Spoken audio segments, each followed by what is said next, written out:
Assalamualaikum warahmatullahi wabarakatuh. Perkenalkan, nama saya Dini Rahma Wulandari dari kelas 11 MIPA 1, nomor absen 13. Di sini saya akan menjelaskan tentang mekanisme gerak pada otot dan proses melepas dan pengambilan energi.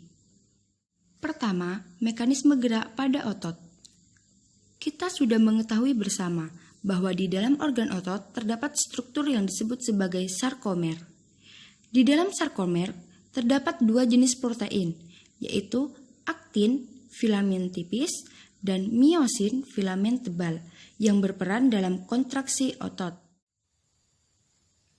Nah, perlu kita ketahui bersama bahwa aktin ditunjukkan pada gambar di atas yang berwarna kuning, dan miosin ditunjukkan pada bagian gambar yang berdiri di bawah aktin. Sebelum proses kontraksi dimulai, miosin masih istirahat dan menempel pada aktin. Proses kontraksi dimulai dari datangnya ATP atau adenosin trifosfat, yaitu sumber energi yang akan menempel pada kepala miosin. Menempelnya ATP menyebabkan kepala miosin lepas dari aktin. Hal ini merupakan tahapan pertama. Sebelum kita lanjut pada tahap kedua, kita harus paham bagaimana cara kerja ATP. ATP atau adenosin trifosfat tersusun dari 1 buah adenosin dan 3 buah fosfat. Lepasnya 1 buah fosfat dari ATP akan menyebabkan energi tinggi dari 1 buah ikatan ini untuk lepas juga. Lalu adenosin trifosfat akan berubah menjadi adenosin difosfat. Tahap kedua, miosin adalah sebuah ATPase. Ase artinya adalah enzim. Berarti ATPase adalah enzim yang dapat mengubah ATP menjadi pecahan-pecahannya.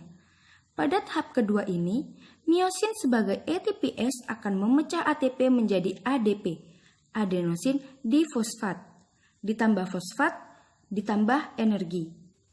Energi yang dilepas dari ikatan fosfat seakan-akan diubah atau dikonversi menjadi energi kepala miosin.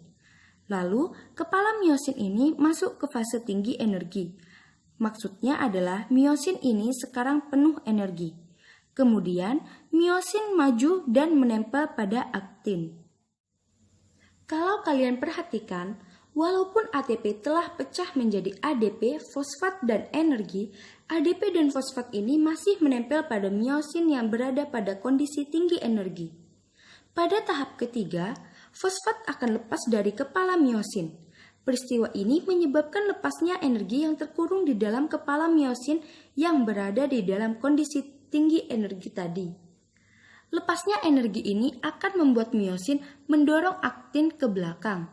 Dorongan ini menyebabkan aktin bergerak ke tengah atau ke arah garis M. Dan karena aktin berikatan dengan garis Z, aktin yang bergerak ke arah tengah akan sekaligus menarik dinding-dinding sarkomer agar satu sarkomer menyempit dan berkontraksi. Nah, akhirnya terjadi kontraksi. Sekarang kita berada di tahap terakhir, yaitu di tahap keempat. Di tahap terakhir ini, ADP akan dilepas sehingga kondisi miosin kembali lagi seperti kondisi awal. Kedua, proses melepas dan pengambilan energi. Pada miofibril selama kontraksi, kadar ADP sangat tinggi untuk mendukung resintesis ATP. Jadi, kreatin fosfat akan terurai menjadi ADP, lalu kreatin, dan memberikan fosfat anorganiknya untuk pembentukan ATP. Hal ini dilakukan oleh enzim kreatin fosfat kinase. Kemudian ATP. ATP yang disebut juga dengan adenosin trifosfat, apabila diuraikan, akan menghasilkan ADP atau adenosin difosfat, energi, dan fosfat. Terakhir ADP. Apabila ADP diuraikan akan terdapat AMP atau adenosin monofosfat dan ditambah energi, ditambah fosfat. Cukup sekian dari saya.